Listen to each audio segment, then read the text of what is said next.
we're failing as leaders to prepare our young ones, our future generation. Yes. Yeah, because those kids are the ones that are gonna take over the churches. Yes. You know, And a lot of times, I can understand it. The topic might be too taboo to talk about. Yeah. And you might be concerned with the parents and whether they accept that kind of topic or not. But that's something that needs to be handled within your church. But I do believe that taboo topics need to be spoken about a lot more. Like I said, born and raised in church, went to many different services, different churches, been a visitor, all of that. I have had people before pray for me where they're pushing me. Yeah. Our motivations and our intent as Christians, whether you're in a leadership position or whether you're a church member doing something for God, don't do it to satisfy man. Do it because you are doing it for God. Yeah. So in the same sense, I know we've been kind of grilling on like church leaders, you know, because we're here to talk about the church as a whole, right? Yeah. So the leaders always come first. Starts with the leadership, but it's not just the leadership that makes up a church. It's also actually majority of it comes from the congregation, right? The church members. One thing that we need to remind ourselves as church members is that God has placed leaders in our churches for a reason, you know, and I know sometimes just naturally because it's people working with people, sometimes you may not like everyone in your church. Maybe you're not okay with every single leader, but God has placed that leader in there for a reason. And that is your leader, whether you like it or not. And I know that's always sometimes a tough pill to swallow, but it's literally, we are here to also submit to our leaders, to our pastors. You know, they are there under the guidance of God. You know, God is literally trying to help them, to help you to get closer to him. And there's actually a Bible verse found in Hebrews 13, chapter 13, verse 17. And it says, "Obey your leaders and submit to them, for they are keeping watch over your souls as those who have to give an account. Let them do this with joy and not with groaning, for that would be of no advantage to you." You know, they're literally out there, I would say majority, right? Because I'm not going to say that there might not be a church where a leader is really like trying to grill someone for no reason, you know? But majority of leaders really are out there for your best interest, and that is your soul in heaven, you know, your relationship with God. And one thing that grinds my gears, right? One thing that bothers me a lot is church members will automatically get upset by a leader. Oh, I didn't like the way he said that, so you know what? I don't even like him. That's a big one. Listen, growing up in church, I heard that a lot. I don't like that tone of voice, the way they said this. Like, we're not, first of all, leaders in general, like, if I make a mistake here on 716, I'm human. We're human. You know, we still have to deal with our daily struggles. Yeah. We still have to deal with the things like paying for gas prices that we're paying now for reasons I won't say, and you can decide on your own.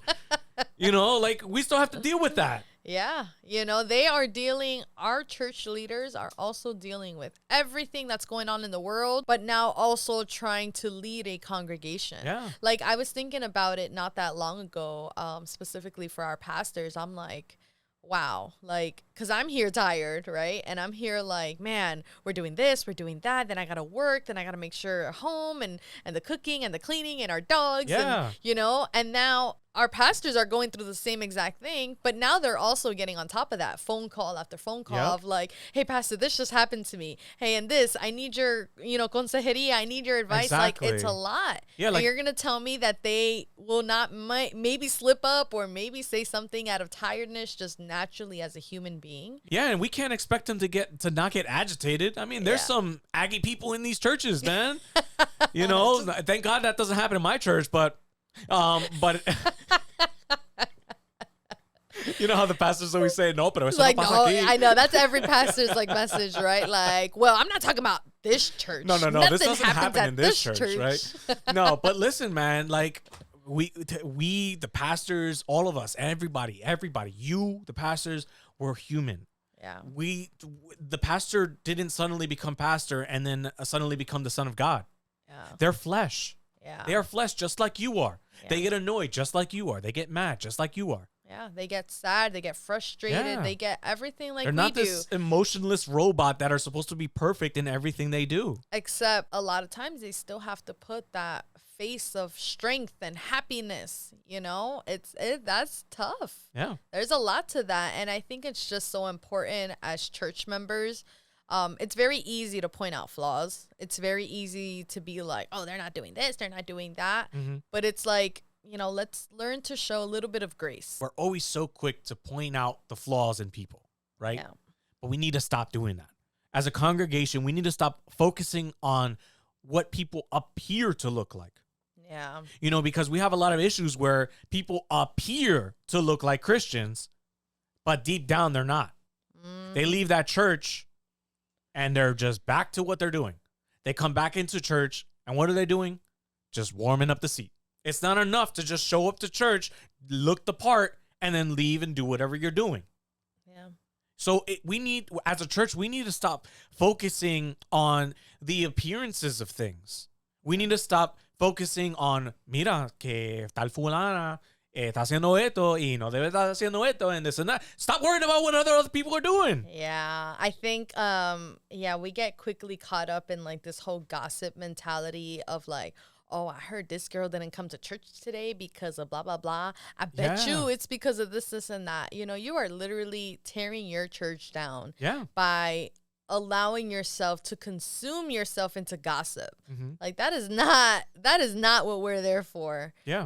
And it's just, there's always comments about people, the way they dress, the way the way they spoke, or how late they came to church. And, it's like when we go into church, focus on you, boo-boo. Mm-hmm. Like, what is it? Salvation is individual, la salvación es individual. Our Spanish be coming out because born and raised in Spanish church. But it's true. Why are you worried so much about someone else's salvation? Like, worry about your relationship with God. While yes, we are there, to help out each other and to keep each other accountable, right? But we're not there to bring our brothers and sisters down. What are you doing? Yeah. You're literally not adding any kind of growth. If anything, pray for them. Pray for your brother and sister. You don't know what they're going through behind closed doors. Yeah. I mean, nobody knew what we were going through behind closed doors, and that's just the reality. Yeah, and nobody knew for what reason. Because we felt so ashamed, or we felt so confined by this idea of saints in the church that nobody does anything wrong. So if I come out and do something or say something, I'm going to get kicked out of church. I'm going to get burned before I can get kicked out of the church, actually. Yeah. People become afraid. What we do is we end up building this wall where nobody can actually come out and seek for help. Yeah. Because we're too busy talking about other people and the issues that are going on in their lives. Yeah, and the beautiful thing with, just being transparent, and again, we don't mean this like, you need to be out there broadcasting your situations, but don't act like something you're not. Yeah. That's just what it is. And if there's anything that I notice is when you become more open, and this goes for, both church members and leadership, there's room for healing. Mm-hmm. Like for sure there's something that we noticed. I don't know why I said it like that. Something that we noticed when we were able to speak in that panel is that, we had some people like reach out to us. And, that's a beautiful thing to be able to feel like you can reach out for help. Yeah. Like there is somewhere that I can go to. There is a safe place. And I'm not going to be judged. And it's why? Because we were able to share those experiences, and how we overcame them. Yeah. And that's just what the church is all about. The church is supposed to be there together as a unity, mm-hmm. And not to tear people down. Yeah. Because how many times and listen, I know that this happens, where we're praying for somebody, but instead of actually praying for them, we take in the information as gossip. Yeah. It's like, for example, like a pastor could be praying for on a Monday service, let's say whatever it is. Let's say a pastor is praying for somebody's marriage. The prayer ends. Oh, so they're having trouble in their marriage. Yeah. The prayer wasn't for you to take in gossip information. It was for you to pray for your brother. Yeah. Yeah. They're going through something with their marriage. Like, it's almost like, how dare you judge them? it just it goes back to that verse where we were talking before in that episode that we did with Manny Cassandra, and I still can't remember it, but it's like be the one that is sinless, like be the first to cast to throw the first stone. Mm-hmm. And it's all like, girl, boy, you are not sinless, you are not perfect. Yeah. Us being in this world, we will never be perfect, so we have no right, to feel like we're above someone else. Yeah. Because we go to church every single service, we go every Sunday, we fast, we read our Bible, like someone might be on their way, and all you're doing is tearing them down, and you're tearing them down. I think there's a Proverbs that did talk about this, and yes, and I'll get it right now. And so the verse here is Proverbs 11:11. Through the blessing of the upright, a city is exalted, but by the mouth of the wicked, it is destroyed. The city is our church. Yeah, you are literally tearing down your church. With gossip, with, what we call bonjinche. Yeah. Like we can't be doing that. We can't be taking on information, even within leaders. We can't be taking on information that we receive and then start talking to other leaders and then start talking to other leaders, because what's going to happen is that telephone game, and then everyone's going to find out. Everyone's going to find out, but then the wrong information might be leaked out, and it's completely away from what it actually was. Yeah. Or it's spelled out completely different. And it's another habit of gossip is we start talking about our leaders. Yeah. Rather than praying for our leaders. Stop talking about your leader. You have an issue with your leader. Don't complain about your leader if you're not doing anything about talking to them. Yeah. First, I think it's important to pray for them, because like we mentioned, our leaders go through a lot, and leaders go through a lot of also, pastors and leaders. There's a lot of voluntary work in there. There's a lot of time sacrifice there that you might not see because you just attend church and that's it. If there's anything I've learned, like being in the worship team, like there is a lot of behind the scenes stuff that goes on where I'm like, wow, like from just turning on the church to the lights to the mics to the this and the that. And I'm just all like, wow, it literally takes a village to like be able to run everything. And everyone's giving their time, freely. And it's obviously their devotion to God, and it's something that they want to do, and it's a beautiful thing. But yeah, like leaders, they've got a lot on their plate. So I think it's so important that if you were to really have an issue with your leader, if there was something, one, pray for them, like there seriously is power in prayer. I know I have done it before to an ex-manager of mine, one of my jobs before. And I remember I had an issue and I came crying back from work because I was like, oh my gosh, like this person just angers me so much.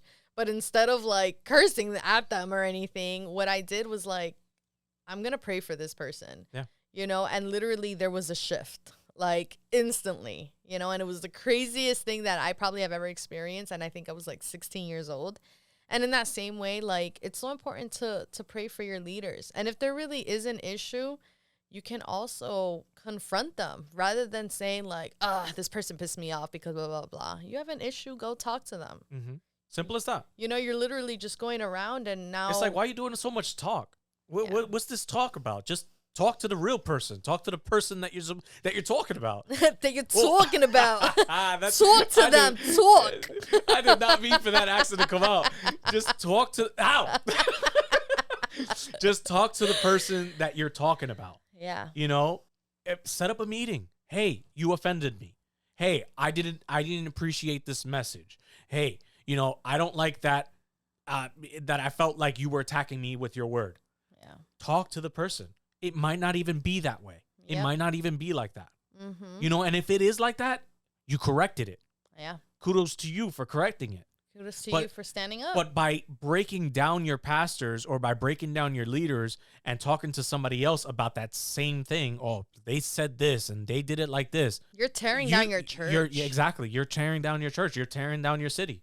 Yeah. And literally, like, I also feel like you take blessings away from yourself, because you really think God approves of that kind of behavior, that you are talking about someone that he appointed. Mm-hmm.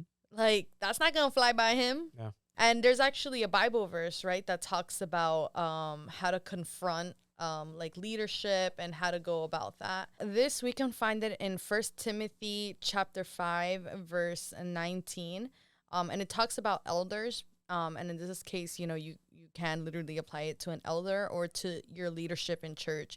It says, "Do not entertain an accusation against an elder unless it is brought by 2 or 3 witnesses. But those elders who are sinning, you are to reprove before everyone so that others may take warning. I charge you in the sight of God and Christ and the elect angels to keep these instructions without partiality, and do nothing out of favoritism." So it's like, if there really is an issue, if you and other people have an issue, like there is something that you can do, go together and speak to this leader, speak to this person, speak to this other church member, have a pastor present, if it's that big of a deal. Yeah. I mean, I think it's totally right. And if there's something missing in the church that you feel like is missing, don't gossip about it. See if you can change it. Yeah. And that goes on to the next topic. People leaving for the wrong reasons. Yep. We want to just leave the church and we don't really have a reason why. Instead, our motives for leaving the church are incorrect. Yeah. And I have seen this time and time again, like literally throughout my life, people leaving because, oh, this person said this way, so I don't like this church anymore. Yeah. I'm out. Or the biggest one, no, they tried to put me in disciplina. They tried to give me discipline. They tried to give me discipline and I didn't approve of it, and it's like, yeah. And there's a verse in the Bible that talks about discipline. There's plenty of verses in the Bible that talks about discipline. And Proverbs is the biggest one for that. In fact, Proverbs repeats it so many times in a form of discipline. Yeah. But here's the verse. Proverbs 12:1. Whoever loves discipline loves knowledge, but whoever hates correction is stupid. Plain and simple. That's the NIV version. All right. I know the King James version has a different, I think they use the word brute. Yeah, which is, I think, worse somehow. But it's just, come on, man. Yeah. If you do something wrong and you get corrected, don't get upset. Don't get offended. Don't be so quick to get butthurt. Yeah, like let that pride, let that pride down, man. Because listen, we're human beings. We're going to make mistakes, and leaders are appointed to us to correct us as well, and if you've done something wrong, there is a consequence for it. And it might not even be that long or, if you're put in discipline for a specific reason. Sometimes they'll even just talk to you and, it might, for whoever hasn't received the discipline or whoever has, a simple conversation, a simple comment on what you're doing is their love for you. Their love, it's like, hey, I don't feel like something is right in what you're doing. And I think you need to check yourself, because it may be to a leader or maybe to a congregation, maybe to a church member. It's like, maybe check yourself, because if you want to be used by God or if you want God's glory to shine in you, that's not going to be you're not going to be able to if you're acting this way. Yeah. You're behaving this way. Yeah, so for some short time, we're going to have you step out for a little bit. No, but sometimes that's not even the case. Yeah, I know. Sometimes it's just a simple comment. Like, it's like a warning before the actual discipline. Yeah. But we want to get so emotional and we want to take it as an attack rather than God speaking to us and saying, God's trying to put me on track. God's actually speaking to me. God's the one that loves me and is using his servant to speak to me. Yeah. But we only look at the man that's speaking to us. Yeah. Yeah. And so another thing that goes on is, we'll leave because we say the church is dry. The church isn't dry, you're dry. Sheesh. But yeah, you can't expect the church to do all the work on your spiritual life. That's not the reality of how things work. And coming from a place where I definitely had a moment where I felt like I was in a dry season and I was kind of blaming the church. Like, I know what that's like. But then I realized, like, what am I doing to make anything better? What am I doing to add on? Am I having that constant connection with God at home? Or am I just expecting the worship team to do all of that filling in for me, and then leave fulfilled that way? Am I just expecting to hear a fire word every time?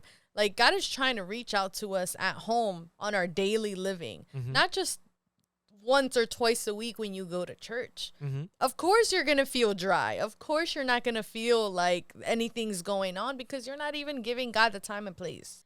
We are a body of Christ. You know, each individual member of the church, from the person who cleans to the person who sits to the person who opens and prays, the one who worships, the one, you know, we all have a part. We all have a responsibility in the church. One is to keep each other accountable. Others to uplift. But do your part. Do your part. This is your church. You know, this is your community. There is so much that you can do to uplift. You can literally help uplift by either going to your leader and being like, hey, listen, I feel like there's a void in this. What can I do to help out? You know, because it's easy to say like, oh, the church is missing this. We need this. Okay, so you go up there and do it, you know, because I remember I used to feel that way. You know, I used to be like, oh, well, I don't see this, and this happening, or like, should I do this? And then I remember God literally like convicting me like, okay, so what are you doing?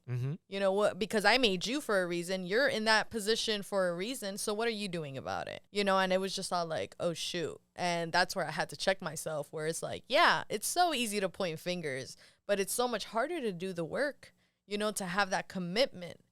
And you are there for a reason, and you can also make a change within your church, or you can gossip and tear it down. And, you know, and I'm not going to say that this doesn't exist, right? I'm not going to say that there's churches that aren't dry. Like oh, no. yeah. I mean, you know, there are leaders that some leaders refuse change, right? So there's times in our lives where maybe you spoke to your leader and maybe you tried to do something about it. Maybe you tried to inflict change in church and the church just wouldn't budge, right? The church was just so far along that no change was possible, right? If that was the situation, obviously this isn't for you. What usually happens is we'll leave the church and we'll say, no, the church was the problem when really we were. Yeah. You know, we expect the church to fill us with the Holy Spirit, but we did nothing to actually seek the Holy Spirit.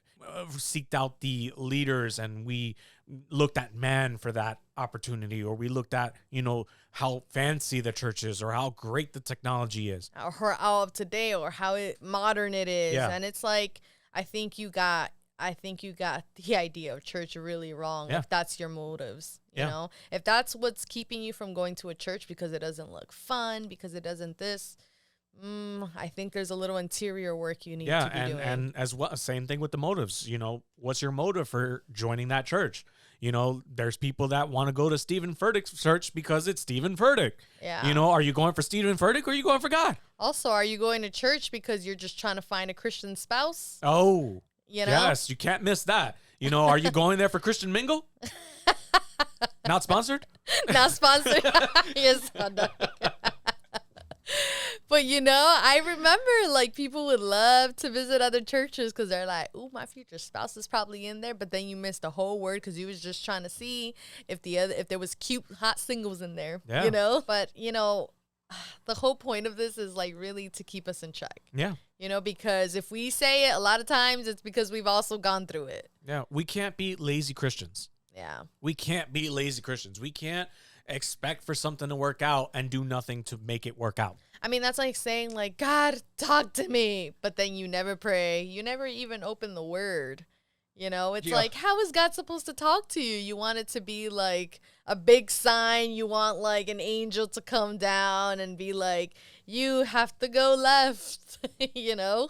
It's funny because that you bring that up and in a past experience, the experience was God talked to me. Tell me what I'm doing wrong. But then God tells you what you're doing wrong through a leader, and suddenly your butt hurt because that leader is not somebody that you like. Mm-hmm. But God was talking to you. Yeah, you just didn't like who the vessel was. But anyway, you know, let's close this topic because I think we've said enough there. We've said a lot, yeah. You know, but, you know, point of this, on this key point, don't be a lazy Christian. No, do your work. Do your work outside of church. You know, God wants to talk to you day in and day out. And if you're just waiting on the next Sunday service to be filled, you're going to grow dry and thirsty, and it's going to be a long road. You know, for the last, but I feel like one of the strongest topics is this belief of not going to church. Yeah. You know, and I'm talking about people in general, right? But then we also have those Christians that leave church and they say, you know what? I don't believe in church. I don't believe in the idea of going to church. There's no point of going to church. Yeah, like I'm Christian, I believe in God, but that doesn't mean like I have to go to church. Yeah, like I can serve God and I can be a Christian at my house and be a Christian by, reading the Bible at my house and praying every day and worshiping on my own and doing everything on my own. Basically creating your own church service at your house. And I'm not saying, listen, I'm not saying that you can't do these things, right? You can worship on your own. You can pray on your own. You can read the Bible on your own. You can quickly look up on YouTube. There's plenty of good services that you can find on YouTube. I mean, you can even YouTube live your church, the church you attend, or a church like Elevation Worship. Yeah. I mean, Elevation Church, right? But here's the problem with that. Here's the problem with creating that as your permanent solution. Like your only thing. The church is meant for iron sharpening iron. Yep. Yeah. Okay? The purpose of the church is to surround yourself like-minded people. And if you can't do that, you're going to get dry. Yeah. If you can't get yourself to the well, your cup is going to go dry. Yeah. And I mean, we're just really not meant to make this walk of life alone. Yeah. Because if it was that case, then why didn't God just leave Adam by himself? Or why didn't Jesus walk alone? Jesus could have done the work all by himself, but he had his 12 disciples, like he's all like, we're going to do this together. We're going to spread the word this way. And when one doubted, the other one helped strengthen. Like, that's just what it is. Yeah. Like God is a communal God. Like he loves the community. He loves the unity. We are even referred to as the body of Christ. We are all individual pieces working together. Yeah. And that's just what God wants for us. Yeah. And there's this whole saying where it's like, I believe in God, but I don't believe in the church. God, we are the church. We are the people. We are meant to do things in unity. We are meant to do things as a group. Yeah. We are meant to do things as like-minded people. Yeah. And if your church, and because I know that there's situations where it's like, well, I don't believe in church because all that is all these negative things. And that's why we talked about all these negative things, right? Yeah. But we also talked about how everybody is human within the church. Yeah. And sometimes we'll just leave for the simplest thing and then automatically think, oh no, there's no point of going to church. We'll create this idea because we're more comfortable at being at home. Yeah. Or we're more comfortable at living our lifestyle without nobody telling us what to do. Yeah, because there really is no one pointing out your flaws or no one, talking to you or giving you discipline or anything. If no one knows you. Yeah. Yeah, sure. No one's going to correct you if you don't surround yourself without anybody. Exactly. How would you know if you're in the wrong if no one's going to tell you, right? Yeah, exactly. And kind of going back to like the online churches, like, for example, during 2020 when everything was closed, it was such a great opportunity, and it was such a great way to be able to reach people from home. And I think that in itself is a ministry of its own, but I think it's a great like a gateway to kind of get into like building that relationship. But after that, it's like, try to build the community. What can you do to help also elevate others? Yeah. And the thing is that, listen, being 100% honest, because even our church, and they actually still do the online services, there was times where I would turn it on, but I really wouldn't pay attention. Yep. Turn it on, walk away. Turn around, walk away, feel like I did my part, show that my name showed up, and it sucks to say, but the thing is that with all like reality, when you're at home, you're comfortable, you get lazy, you get distracted, you have your phone, you don't have like anyone looking at you. Because listen, there's been times in my church where I'm on my phone and then the pastor's preaching and then I see them look at me and I'm like, oh shoot. But if you have no one like really keeping you accountable or you're not surrounded by people, it's like, what does it matter? You could be doing anything and then you just distract and then that's it, you're gone. Yeah. So I mean, I only, sorry, I'm cutting you off, but I went through the same thing. Although yes, we are obviously married and stuff, but I had little motivation to go back to church. Yeah. During the time of COVID. Yeah. I didn't really want to go, and I kept telling myself, "Oh no," because it's too many people. Yeah. Sure, that was some percentage of what it Oh, was. like when it reopened? Yeah, when it reopened, sure, to some extent, I was worried about the people because not everybody has the same level of hygiene, Yeah. and I consider myself a clean person, but I started creating that more of an excuse, and it was just more of like, hey, I just want to stay home and play Warzone. So I don't know. You know what? No, church shouldn't be open right now. No. Yeah. No, but really, all I did was play Call of Duty. Yeah, literally. Like that was, man, let me tell you, great time to play games, but Off topic. I'm sorry. No, but seriously, Yeah. like we just, it was hard. It was hard coming back. But let me tell you, there was such a difference, a huge difference with attending church online versus attending it in person. Mm-hmm. Oh my gosh, like being able to hug people, being able to say hi and all of that. It's just, it hits so differently. Yeah. And not to, and I don't want to talk about nobody, right? I'm not going to put nobody's name, but there are scenarios where people walk away from church and they say, I don't need church. I can do this on my own. I don't need to attend church, right? But then this idea of reading the Bible on my own becomes, rather than doing it daily, it is now every other day, then it's every other week, then it's every other month, and now my Bible's collecting dust on my table. You grow cold. Yeah. Naturally, you grow cold. We're not meant to do this alone. Yeah, we're not. And it's just a beautiful thing to be able to create friendships and community together. I mean, when we talk about, like in our porn episode, where you talked about how you had to struggle, you had someone within your church that you were able to reach out to keep you accountable, to give you help. Mm-hmm. But that only happened because you decided to stay and to actually be a part of the church. I didn't fix the problem on my own. Yeah. I first seeked out therapy, then I seeked out an accountability partner. Yeah.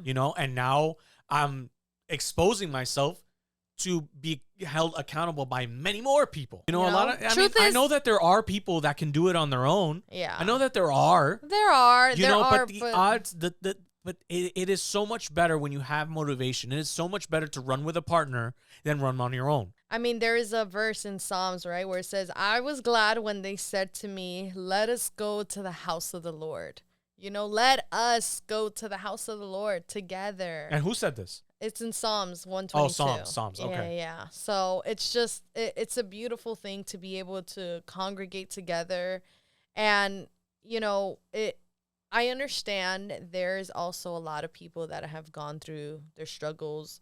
There's people that have gotten hurt by churches. There's people that, literally church has failed them, and church has failed us plenty of times too, because that's just the reality of it is that there is no perfect church. Yeah. There is nowhere where it's going to maybe satisfy every single checklist, and there's so many out there. So sometimes it's like, how do I know what church to pick? Mm-hmm.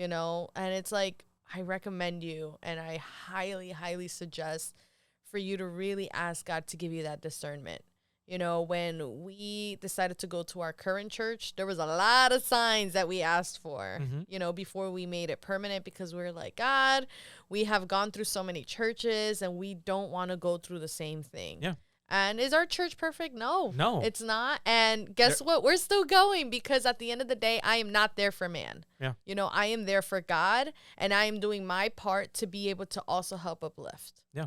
And there were plenty of times where, like you said, church has failed us, but we are the church. Yeah. Me and Adrian and I, we're the church. Yeah.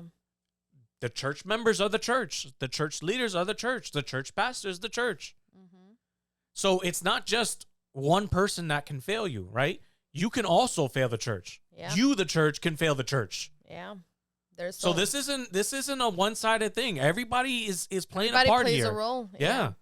And I understand if the church messed you up, but listen, man, a soldier doesn't go to war alone. Yeah. A soldier has his men. A soldier has a squad. Yeah. And a soldier went to boot camp to get prepared. The church is where we get prepared. Yeah, literally. And, we don't know the Bible in and out. I mean, there are some that really do know it very well. But even if you do, someone else will have a different take on a certain Bible passage. And literally strengthens you in one part of your life that, then can strengthen someone else. Like, there's just so much like help that you do receive from the right churches. Yeah. And I actually really love that example of, like church being like barracks. Yeah. Like, the church is like a barrack. Literally, like the church is there to help you, like, get your armors together, get your shields ready, because once you go out there, it's going to be tough. Yeah, we got to learn how to use that tool. Because the word of God, man, it is there sharper than any double-edged sword. And if we can definitely learn to use it correctly, and we can also have our pastors and our leaders help us use this word correctly. And obviously, this podcast is coming to an end, and we do hope that each and every one of you were blessed by this message that we're giving. Yeah. We do hope that the leaders that are watching and the congregation, the church, the regular churchgoer that is watching, I hope that you take this into consideration. I hope we didn't offend anybody in any way. Yeah, no, literally, when we thought of this topic, we're like, wow, there is a lot we do want to say, but we don't want it to come across the wrong way. Yeah. Which is why we have to take the emotion out of the mix. I mean, that's the other thing, we're in a generation where everything's offensive. Yeah. And I'm sorry, I don't mean to go on a whole nother thing, but it's true. Yeah. And we need to stop being offended for everything and take out the good. Yeah. We are literally here trying to help you out with your churches. Yeah.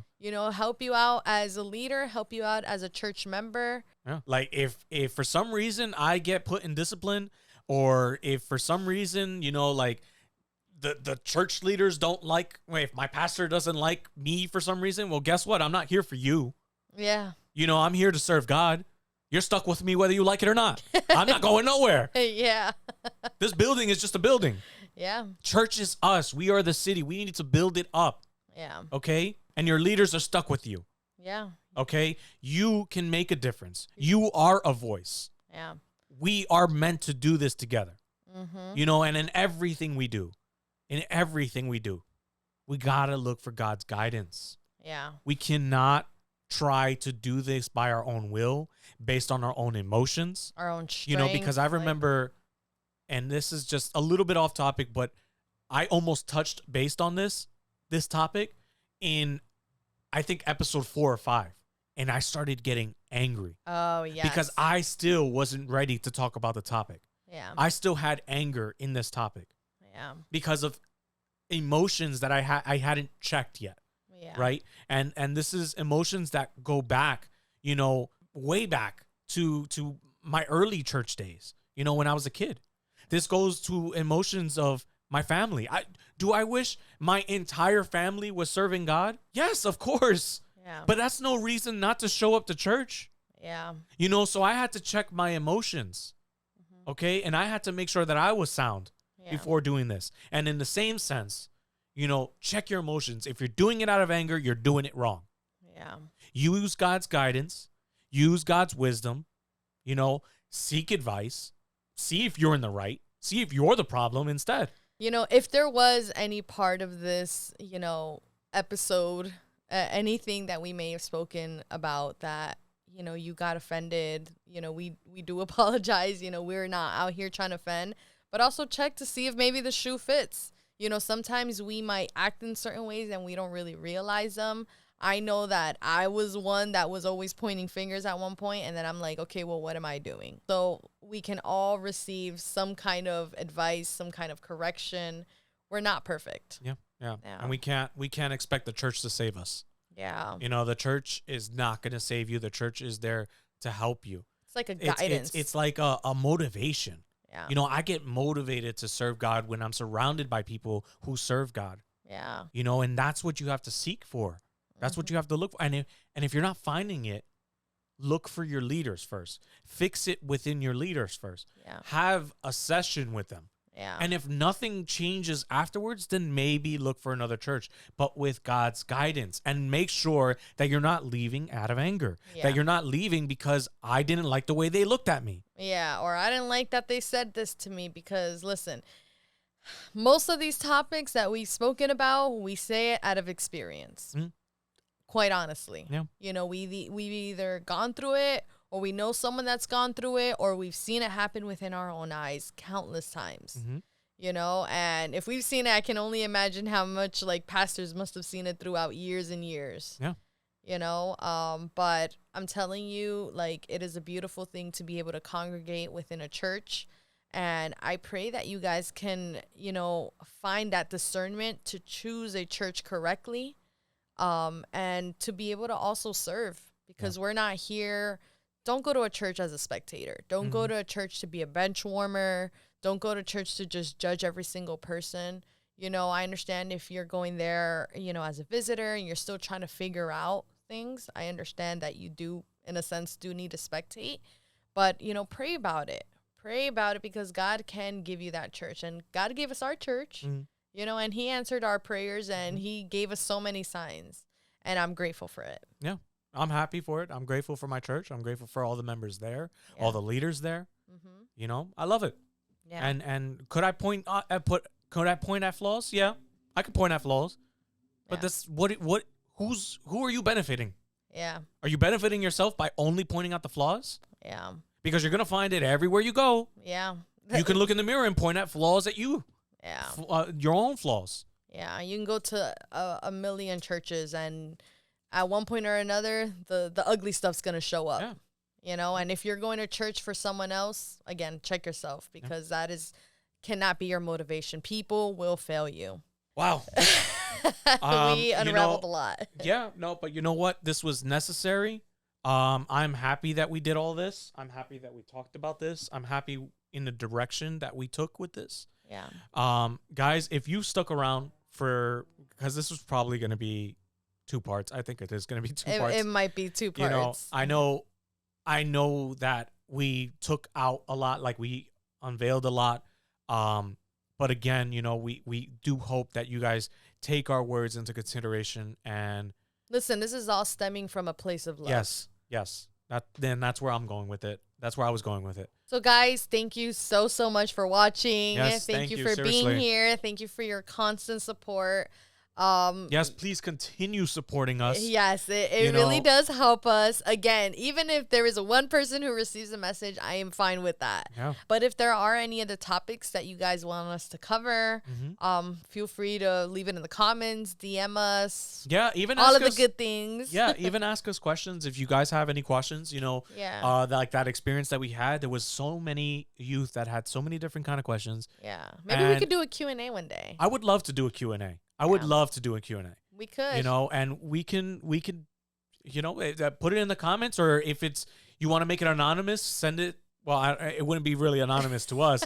But if you don't want people knowing who the question was, send it to us like in a DM on our Instagram. Yeah, I mean, we won't blast anyone out. Listen, if there's anything you should know from us is that we were flawed people. We are flawed people. Yeah. You know, we're not out here trying to judge anybody. It just, you know, sometimes people got questions and they want honesty. Yeah, and we're more than willing to answer these questions. Yeah. You know, so again, guys, thank you so much for watching. Thank you so much. If you like this video, you know, hit that thumbs up for us. It helps us so that way YouTube knows that we're doing good as content creators.